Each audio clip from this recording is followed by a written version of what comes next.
And in Life and Times, we're remembering the renowned American sex therapist Shirley Zussman, who kept on working to the grand old age of 105.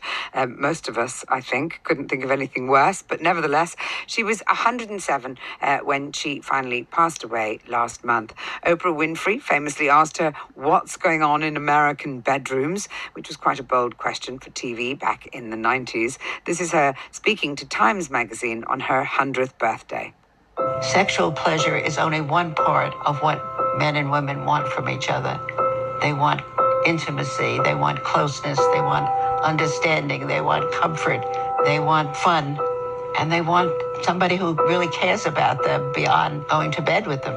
And I think people are always seeking that in every generation. I was invited with my husband to a lecture in New Jersey in 1966.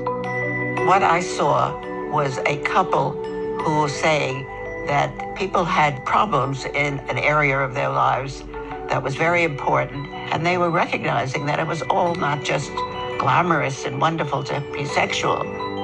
One had to almost learn how to be a good partner and to enjoy the pleasure not only for yourself but for each other. And I thought, we can do that. Why can't we do that? And we applied for training with Masters and Johnson at that time. Oh, the wisdom of maturity. Shirley Zussman speaking to Time magazine on her 100th birthday. Joining me is the specialist relationship counsellor, James Earl, and Tom Dott, who wrote her obituary for the Times. Tom, first of all, I mean, it's a pretty fine innings, isn't it? 107. A life well lived, it sounds like, as well. I mean, she sounded amazing in that clip on her 100th. Yeah, she was born 5 days before the outbreak of the First World War. And she was seeing patients till she was 105. She started a blog when she was in her 90s, published a book when she was 103. Just had this extreme curiosity as well.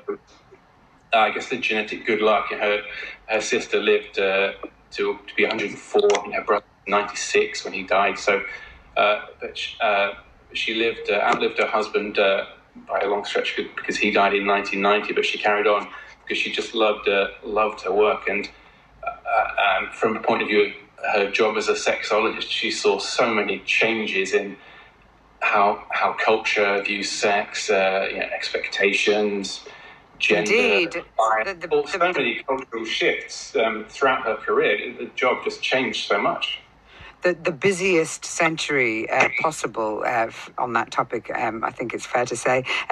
Tom, we're going to try and get you on a slightly better line, but I'm going to turn to you, James, now, because as Tom was saying, she clearly loved her job. She was still doing it at 103. Was she a workaholic or just absolutely obsessive about her subject? I think she possibly redefines the term workaholic. I mean, what an amazing person that she can work so long and be so enthusiastic. She actually lost her partner about 40 years ago. So I think, the idea that you can continue in a field that you love so much and contribute so much is remarkable. And what is it about her and the work she did that you find so interesting? She continued the Masters and Johnson tradition, which I may say something about later. But essentially what she was arguing was that sex should be embedded in a relationship rather than seen as a set of unique problems.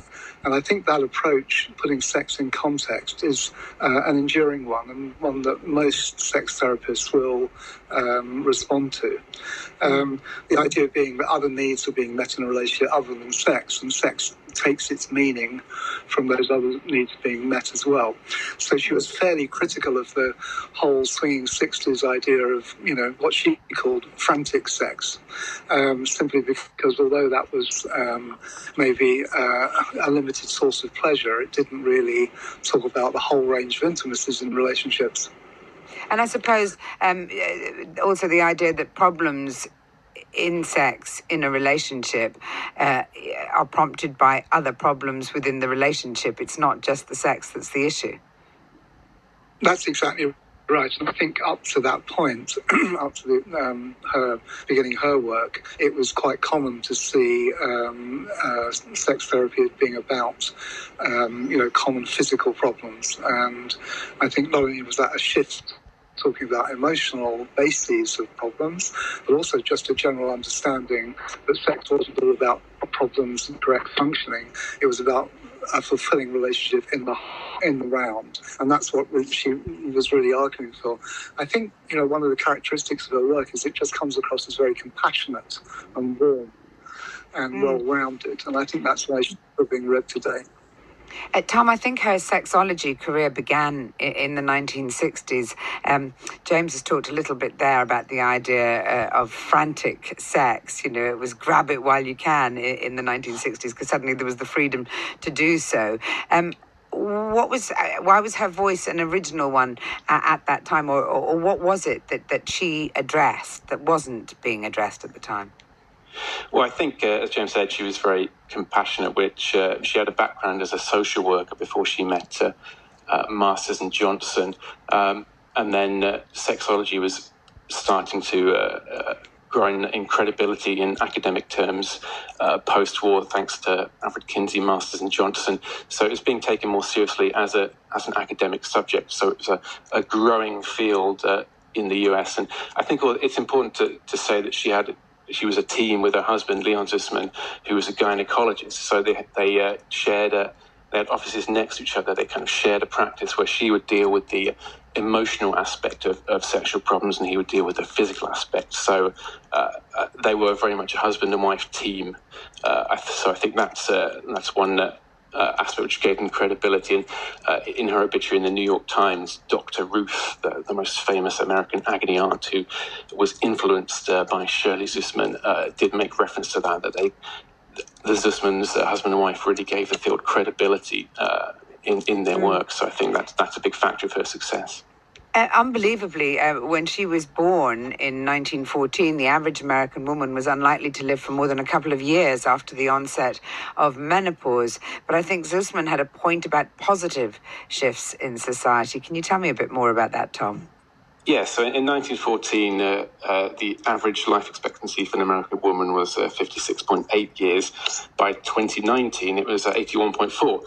So in her lifetime, average life expectancy increased by 25 years. But as she grew older and saw that women were not taken seriously as sexual beings, after the menopause, which she thought was terribly unfair, and she felt that the culture around sex in middle age and beyond hadn't kept up with the growth in lifespans, and that was, of course, as she aged and saw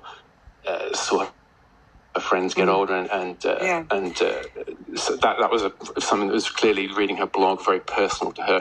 How we don't talk much about sex once we're in our later middle age and beyond. We're not supposed to have sex, particularly women after middle age. It's a grotesque thought, apparently. I don't know if you knew that, Tom, but I'm just filling you in because she sounds like a woman very much after my own heart. I'm wondering, James, if there was much resistance to her ideas and are they regarded still relevant today? Because, everything she said in that clip we played sounds incredibly modern and sensible. I think there's two sort of forms of resistance to her ideas, perhaps. One is the general perception that sex therapy is a rather strange area of study and therapy, which has probably got its roots in religious culture and so on. I think one of the major contributions she made was to the destigmatization of that, and as Tom said, towards the idea of female pleasure, particularly later in life. But I think another criticism possibly is just generic to the Masters and Johnson tradition, which is about the idea of sensate focus, which was the therapy they promoted. I think there's a growing school of thought. And I would sort of cite somebody like Esther Perel, who might challenge some of the assumptions of sensate focus. But I don't really see it as a criticism of her. I just see it as a sort of extending the tradition and maybe moving away from some of the assumptions that Masters and Johnson made. And in fact, she was quite amazing in the way that she kept up with contemporary thinking, because in a very late interview, she talks about how the real problem in relationships these days is loss of desire. So it's no longer the physical problems that perhaps people were experiencing in the 60s, which, okay, are still there, but this almost cultural shift to relationships not being the basis of desire. Sadly, we haven't got time to go into Masters and Johnson and the history of sort of sexual experimentation and study. But I think Masters focused on techniques specific to intercourse, what goes where and what happens, etc. And if anyone wants to know more about it, you can just Google it, can't you, or go to your favourite search engine. But just finally, Tom, what were her thoughts on how modern technology affects our relationships? And very briefly, I'm afraid. Yes, she said in 2014 she was shocked at the lack of connection between people because of iPhones. There's less physical connection, less touching, less talking, less holding, less looking. And that made her worried that people were not getting enough touching and they were not feeling wanted and loved because there was a lack of physical touch in the virtual world. Do you know what? It sounds to me like she was right about almost everything. Tom Dart and James Earl, thank you both for telling us about Shirley Zussman, who died last month, aged 107. If you'd like to read more about fascinating lives covered by the Times obituary team, why don't you consider a subscription? Head to our website to find out more. And remember, your first month is on us.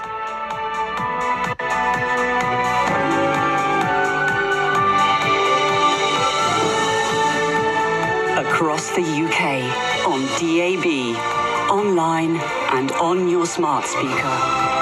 This is Times Radio. It's 2:00.